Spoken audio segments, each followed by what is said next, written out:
শেখ হাসিনার ফাঁসির রায়কে ভিন্ন খাতে ঠেলে দেওয়ার চেষ্টা করছে একটি মহল, এমন মন্তব্য করেছেন বিএনপি মহাসচিব মির্জা ফখরুল ইসলাম আলমগীর। আর সেলিমা রহমান বলেন, দেশ ট্রানজিশন পিরিয়ডের মধ্য দিয়ে যাচ্ছে। এই সময়ে নির্বাচনের স্বার্থে সবাইকে ঐক্যবদ্ধ থাকতে হবে।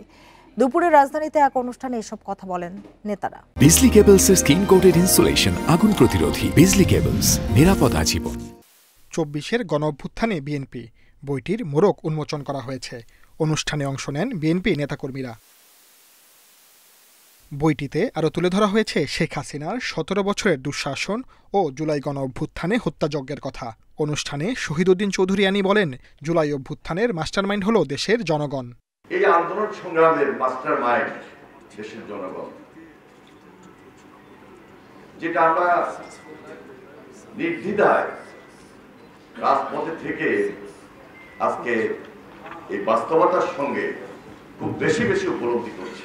এ সময় ফ্যাসিবাদী সব শক্তিকে রুখে দিতে নেতাকর্মীদের প্রতি আহ্বান জানান বিএনপির স্থায়ী কমিটির সদস্য সেলিমা রহমান।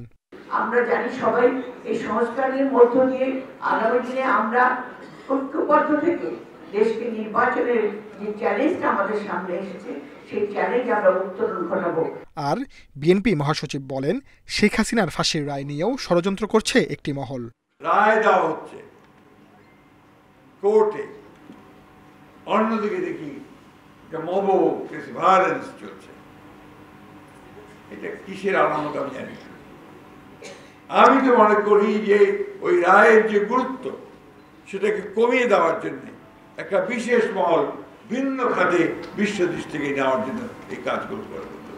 আগামী নির্বাচনে জয় পেতে সবাইকে ঐক্যবদ্ধ থাকার আহ্বান জানায় বিএনপি নেতারা।